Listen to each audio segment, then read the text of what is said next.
Episode number 838, Diversity and Accessibility in BNI.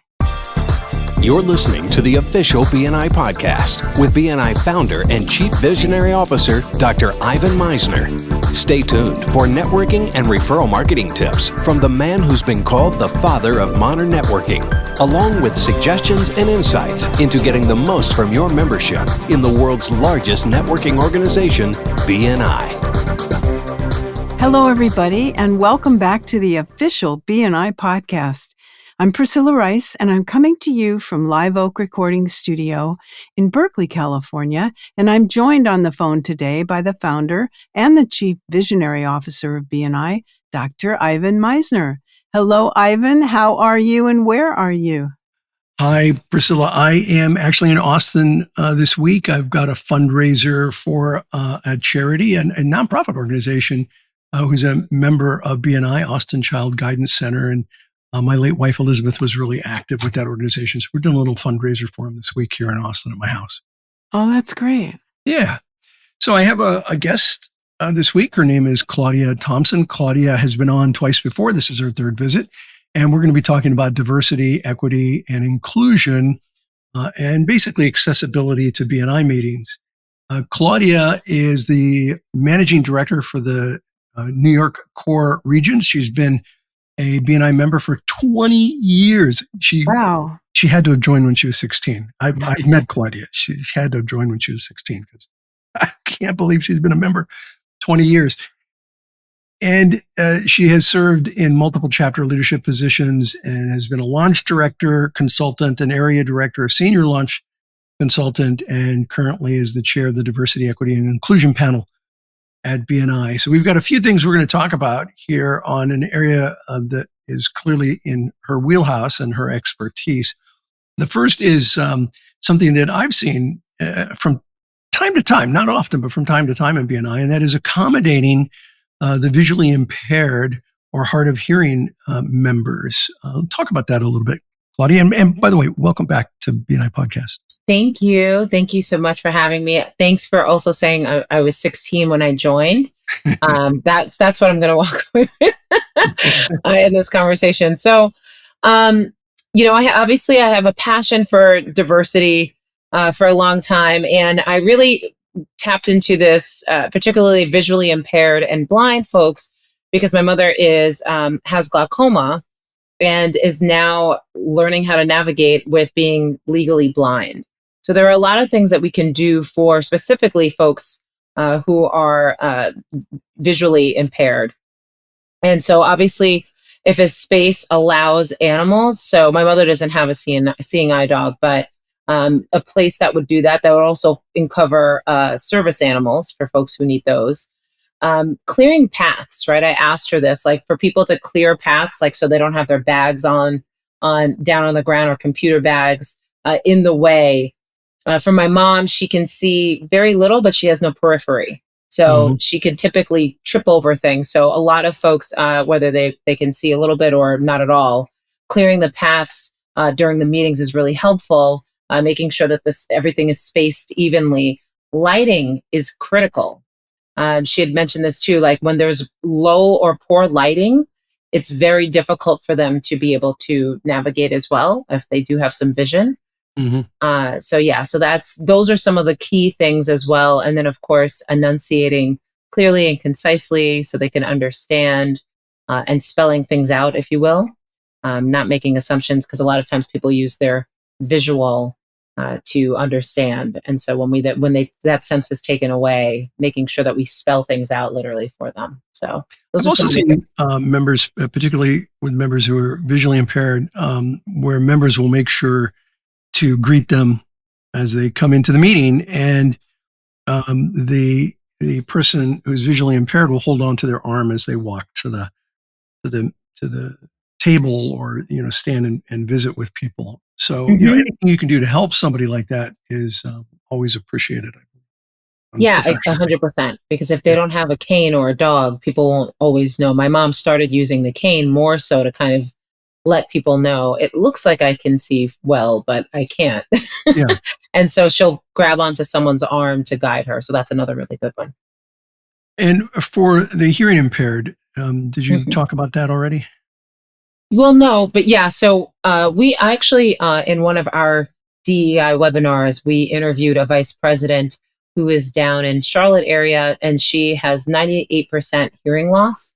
And so Hmm. she said during COVID, during the lockdown, she really appreciated being on Zoom because those who can, they can request to have captions, right? Usually, Yeah, typically, folks who have that. So for as far as Zoom goes, both for blind and for those who are deaf or hard of hearing, it's really helpful because there's already tools that they can navigate on their own.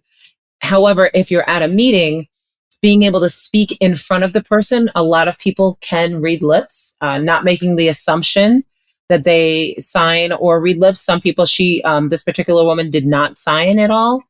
So that, making sure that they can, whatever way that they can communicate, knowing that pretty early on, and then being in front of them when you're speaking, not like turning your head away. right. And then, of course, being able to have caption use, even if people are presenting a PowerPoint in person, maybe they have captions, available on the audiovisual.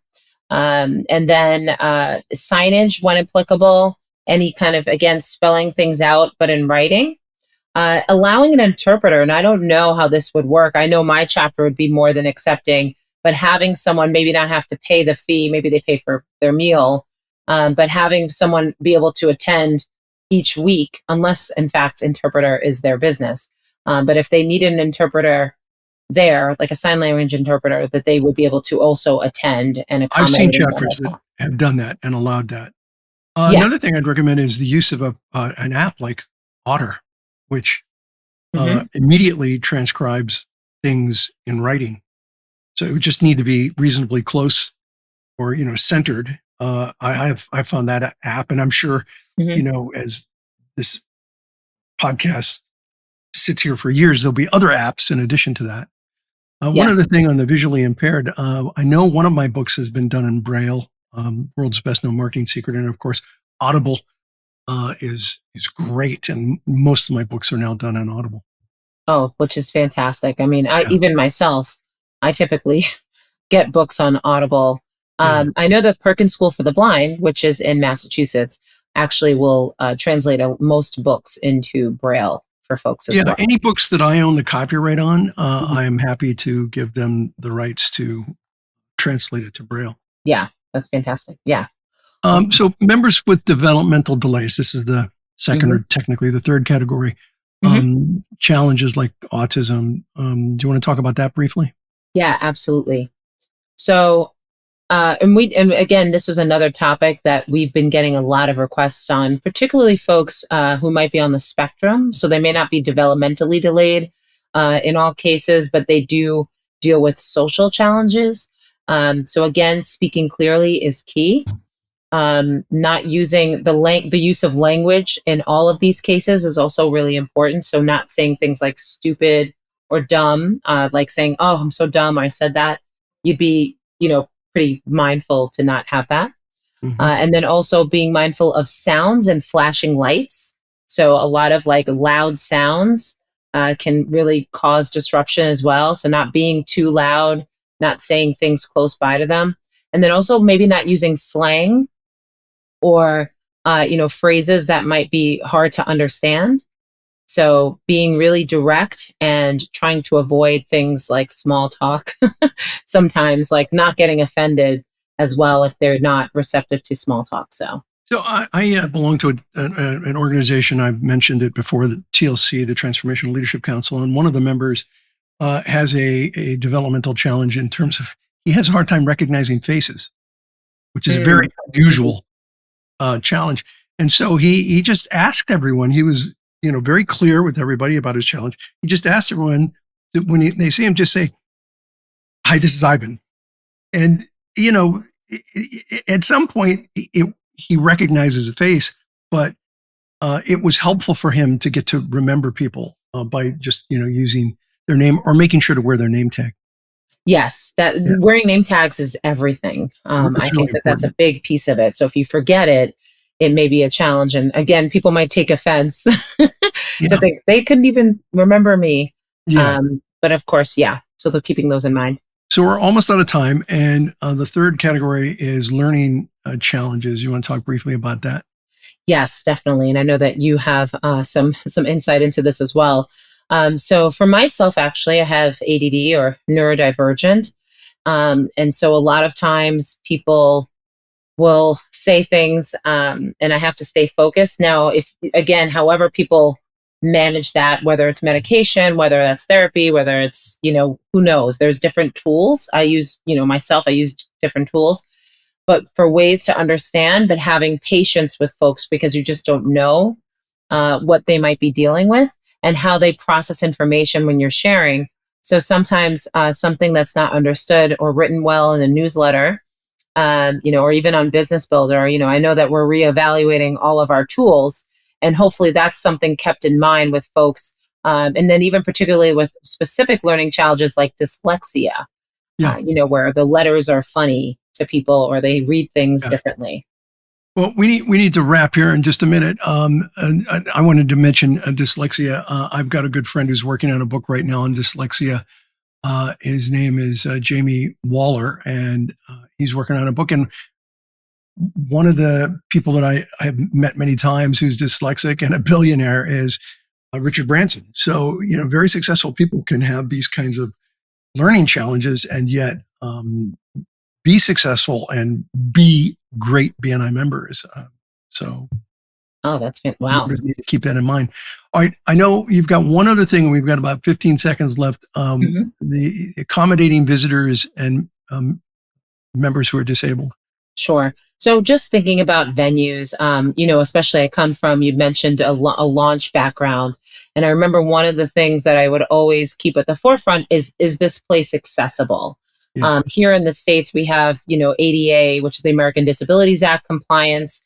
Are things is there a ramp or an elevator? If there are steps, is it easy to access for just anyone who might be, sometimes people have surgery and they're unable to be fully mobile. So thinking about that in mind, making sure that things are bright, as well. Again, the lighting is bright, making sure that it's easy for people to get to, even getting rides as well. Being able to make sure that people have accessibility in rides if they're not able to drive.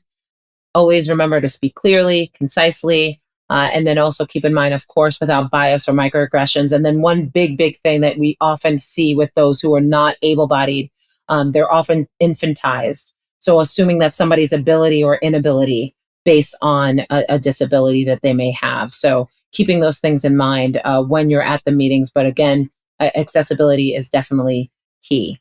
Well, this is great information, Claudia. We can all learn from this and make our organization accessible to all business people. And so I really appreciate you being on BNI Podcast again. Thank you. Absolutely. Thank you. Over to you, Priscilla. Okay, that's perfect. Thank you so much for this great information. This podcast is sponsored by MeisnerAudioprograms.com. These audio programs will provide you with the tools and the inspiration to powerfully enhance your BNI experience. So check out the great material available to you at MeisnerAudioprograms.com and then use the promo code IVAN50 for 50% off of everything. All of the proceeds go to the BNI Foundation. Thank you so much for listening. This is Priscilla Rice, and we look forward to having you join us again next week for another exciting episode of the official BNI podcast.